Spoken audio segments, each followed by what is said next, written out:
Greetings, YouTubians, and welcome back to Wayne Sharp World, where today I've got more long-term reviews for you, this time of knives that are $100 and higher.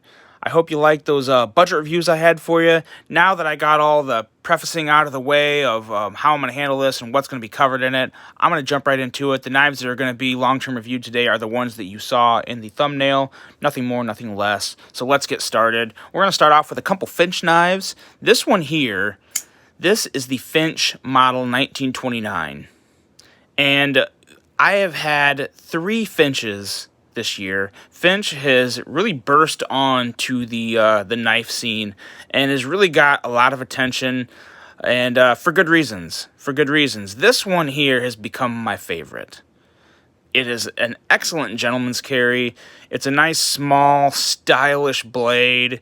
Nice belly. Love the way he puts Finch on there. It's got nice little emblem there. But more than anything, this knife here, the action on this only got better after I opened it and cleaned it. And it just pops out. Kind of reminds me of the Kizer Mini Sheepdog. If you like the Kizer Mini Sheepdog, if you've experienced that, this pops out similar to that. Not quite the same, but it's the closest I can compare it to. So if you know that action, you know it's good. This just flies out.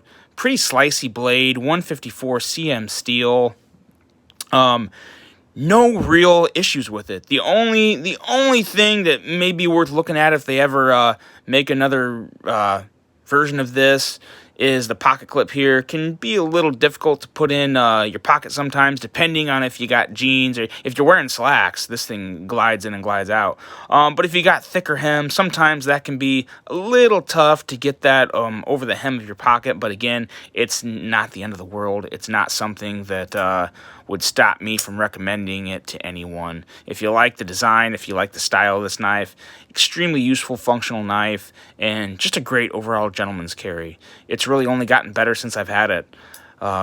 Like the lines, I just like that timeless kind of old school throwback design, made modern with the clip and premium materials. So very nice knife. If you like it, I would recommend it. That is the Model 1929 by Finch Knife Company. Next up, we have another Finch. This was my first Finch experience, and it was actually a really good one. This was the Finch Tikuna, and what really just stuck out to me was that it looked like a mini machete. There's really no other way to get around it. I saw machete, and I thought, you know what? I shouldn't carry a full-size machete with me on a daily basis, but this one I can wing. This one I can do, and I really like it. Really like the jimping they have up here so you can get close up on the grip, and nice jimping back here so you can really bear down, go to work, do a little detail work, or just make some nice power cuts with a nice full purchase too. It's not a small, definitely a medium-sized knife. This is a 3-inch blade, great action. Nice pocket clip. I like the way the pocket clip looks, the black on blue. Not a huge fan of the blue. I keep meaning to dye these scales black and just have a blacked out model. I thought that would look cool too with just the silver collar accents. I thought that would look pretty nice. So I still plan on doing that eventually. I've just been super busy. So at some point I will do that. But very nice action. Great blade centering. Obviously, no blade play, no issues like that whatsoever. Sometimes I don't always mention that on a knife, the no blade play, none of that. But believe me, if it ever has it, you can bet your butt I'm gonna mention it. But sometimes it's such a common thing that I don't have that problem. Sometimes I just don't mention it. If I don't mention it, believe me, it doesn't have it. Sometimes I will specify that though if it comes across my mind. These long-term reviews, I'm not really. My regular full-time reviews, my initial reviews, I always have notes, like 2 pages of notes to my right. These ones, I'm going just off my experience, which doesn't really require notes. So you may notice comments and gestures being a little bit more random, not so much the same from knife after knife. But these are more just done on the fly, so you're getting my full, genuine opinion and thoughts on it. So. But again, my thoughts on this knife is very positive. What I really want to see, I'm not a big fan of black blades, so I would like to see this one with a non-coated blade and micarta handles with this same texturing and everything. Micarta, a regular non-coated blade, I would be all in, and I would be such a happy man. That would be amazing. But even this knife as is a fantastic piece. Really great, awesome action, nice deployment, beautiful, unique looking blade. So it's a very well done job by Finch Knives on this one as well. So that's the Finch Tikuna, and I believe this one is coming in at 150. I believe it was 150. And now the model 1929, this one's a little less. This one was 115, 115. So that's definitely worth checking out. They have a wood scales on this one too. They have a wood scale option, and I think a natural G10 option, and this carbon fiber. I really like the carbon fiber, but the wood would also be awesome. So those were the Finch knives for you today. And now the next one here is a Kizer. And now I know there's been a lot of Kizers on the channel lately, and for good reason though. Kizer's just killing it this year. But this one here, I was probably the most critical of this Kizer than any other Kizers this year, and for good reason. Mainly because it's a front flipper that the jimping up here I was not a fan of. It wasn't aggressive enough. It didn't connect with your finger well enough when you were flipping it. And I still hold true to that comment, but there's a big but here. After I did the review of this knife, I took it apart and cleaned it, and it really did make a big difference in the action. Very drop shutty, smooth, perfect centering. Very, very nice action now. It had good action to begin with, but the problem was it was just really hard to get a grip on this jimping. And I'm still, like I said before, I'm still not sold on this jimping. It works better since the action improved. Obviously, the jimping became ever so slightly less of an issue. But I still, from like just here up, it doesn't take much, but this portion up here, the jimping, it has to be, and really needs to be more finer. I would recommend Kizer take a hard look at their Kizer Genie, because the jimping on that Genie was the bee's knees. It was perfect. It worked really well. This one, I can make it work because, one, I'm good at front flippers, and I've just messed with it enough to where I know. But I guess the best way to describe using this front flipper is like walking on ice. You know, we can walk on ice. You feel that lesser amount of traction. You know you could slip. And it's the same with this. I know I could slip.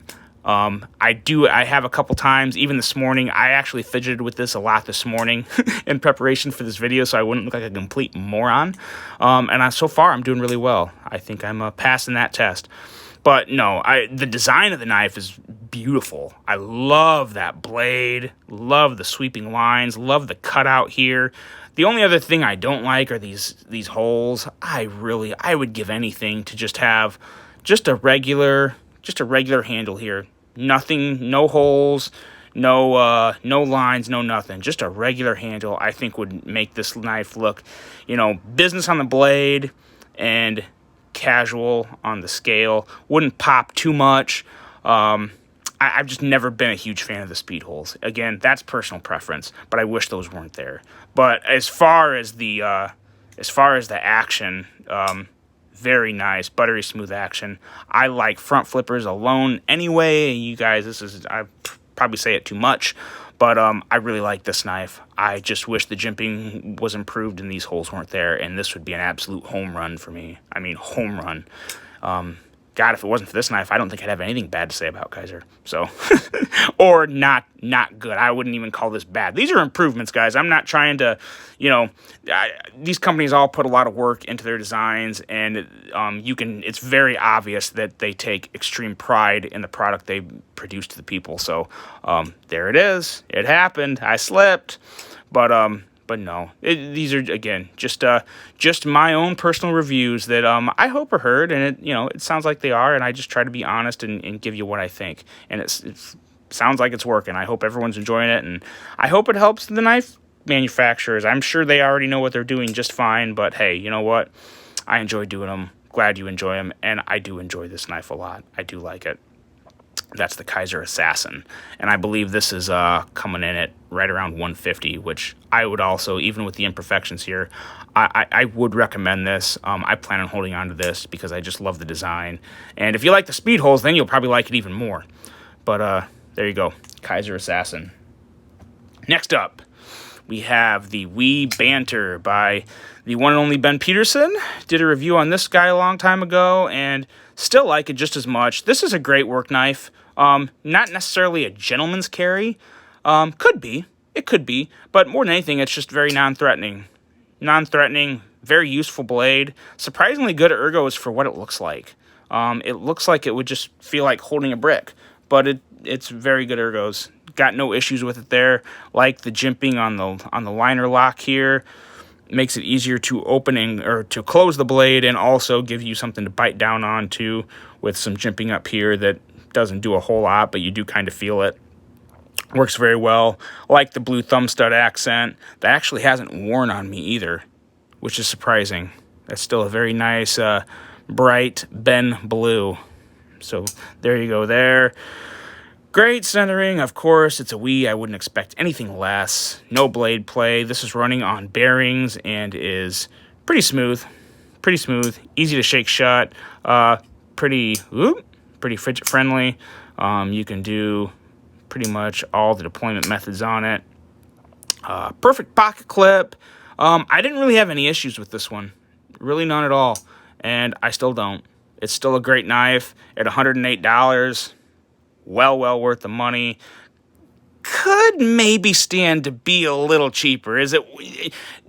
I'll put it this way. When you buy it, you feel like you got your money's worth. You definitely feel like you got your money's worth. But for, a smaller knife with just a regular G10 and S35 VN, and considering the fact that Ben always said he was a cheap sucker, I kind of thought this would come in at under $100. I really thought it would. I still kind of think it should. But when you get it, when you open it up, you do feel like you're getting your money's worth.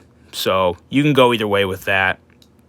But that's that. That's the Wii Banter at $108, and still very positive thoughts on this one. Next up, the Giant Mouse Ace Grand. And I kind of have a little extra love for this because I'm a huge Jesper Foxness fan. He is one of my favorite designers, easily, and it's just another one that he nailed. Really no complaints with this one whatsoever. You can actually choke up if you really want to. I don't know if I'd recommend it, but you can. Even if you don't, still feels great in hand like this. Pocket clip has become somewhat of a borderline hotspot. You feel it, but not the end of the world. Hasn't caused me any blisters or any real uncomfortable experiences yet, but you do feel it more than other pocket knives, other pocket clips when you have it in hand. Very nice green micarta here. This was made in Italy, and it was made with very good quality. Zero blade play, perfect blade centering. Yeah, perfect blade centering. LMAX steel, which is nice to see back on the market. LMAX kind of died down for a little while, and it seems like it's making a comeback, which is a very nice steel. It has some nice, it doesn't form as many burrs when you're sharpening it, which makes it a little easier to sharpen. It can still be difficult sometimes, but all in all, it is a very nice steel, very well-rounded steel. Nice deep carry clip with a recessed, pretty much recessed screw there holding it down, so that's always a good thing. Don't really mind the lanyard hole here. I wish the lanyard hole was a little higher up or maybe even hidden back here. But nonetheless, it definitely screams Jesper. Gorgeous blade design. Very gorgeous blade design. I love this blade shape and design a lot.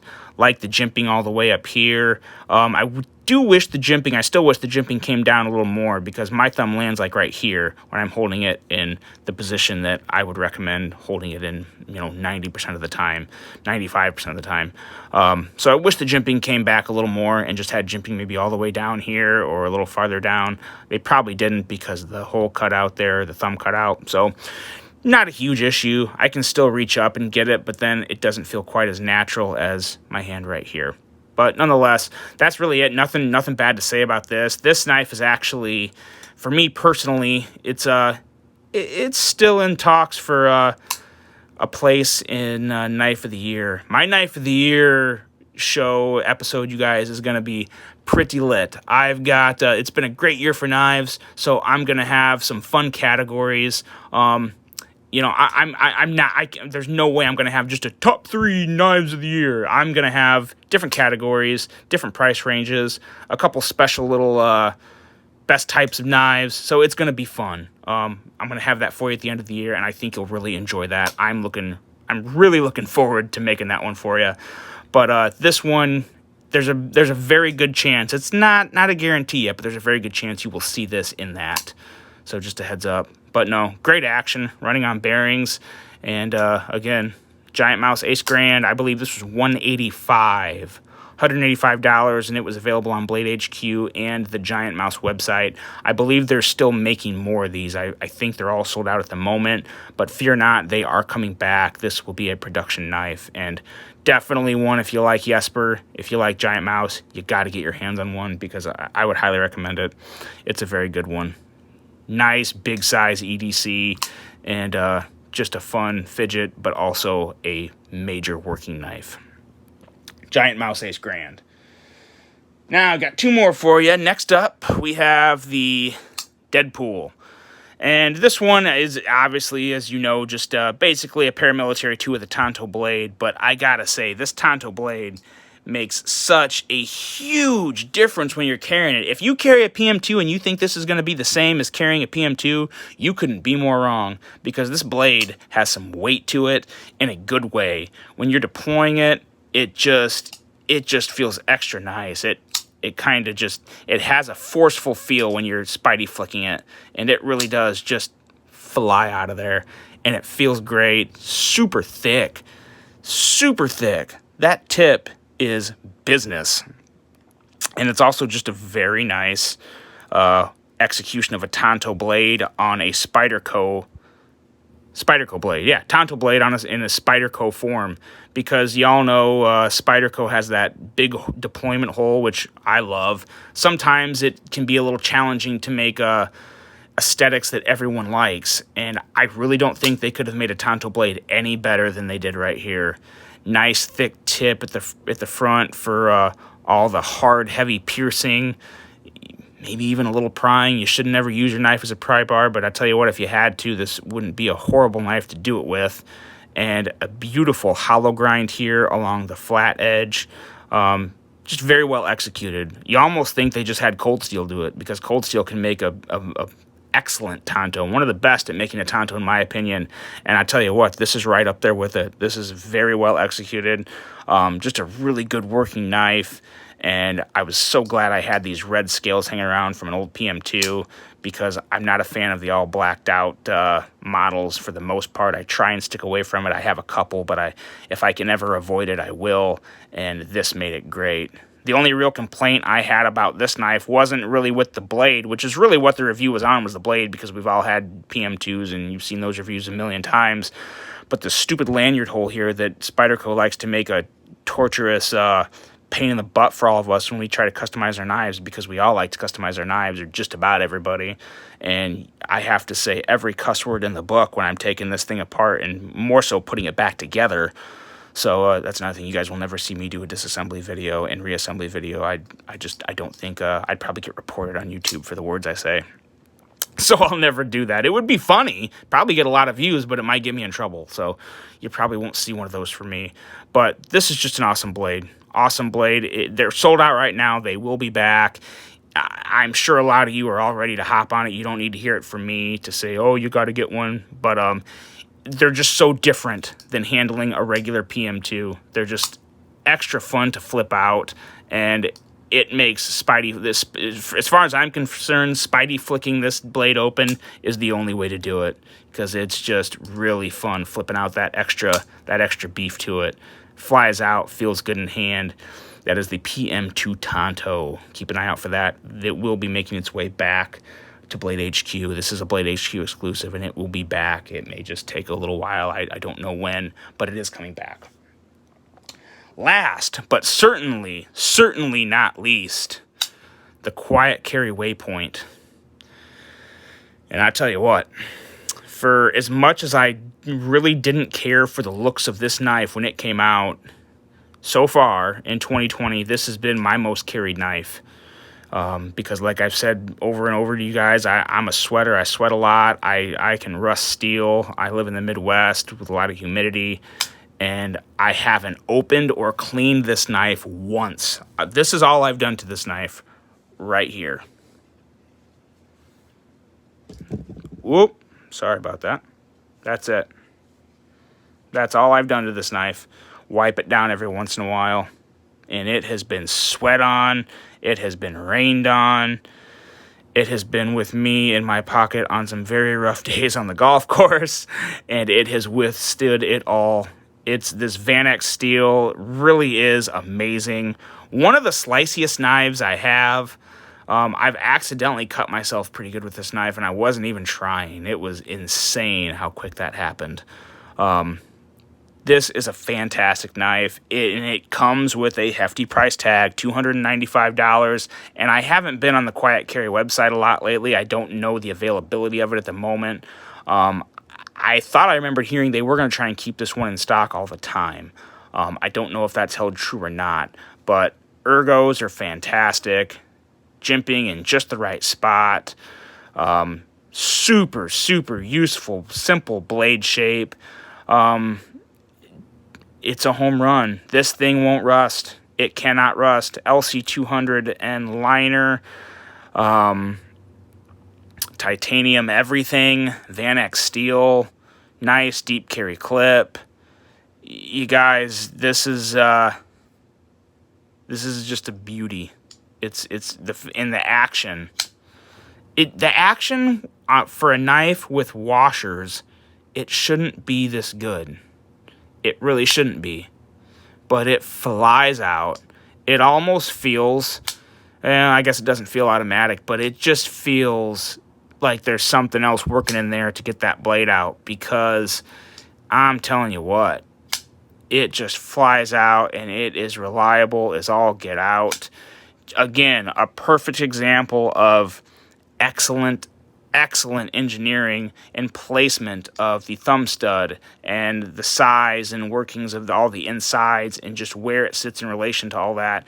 It's just like up, out. It's butter. It's butter. This isn't drop shutty, but I don't care one bit. You just push that liner in, close it yourself, and fly it back out. It's fantastic.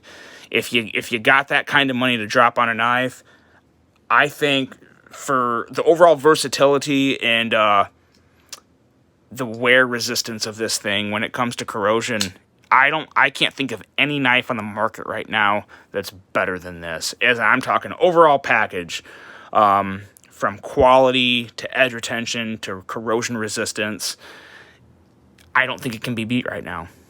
I really don't.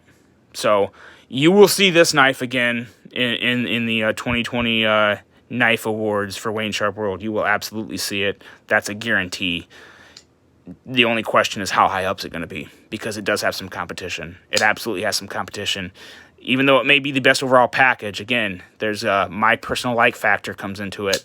I love this thing. I absolutely love this knife. But again, you're going to see more of it. But that's the long-term review, and it's all 100% positive of this guy.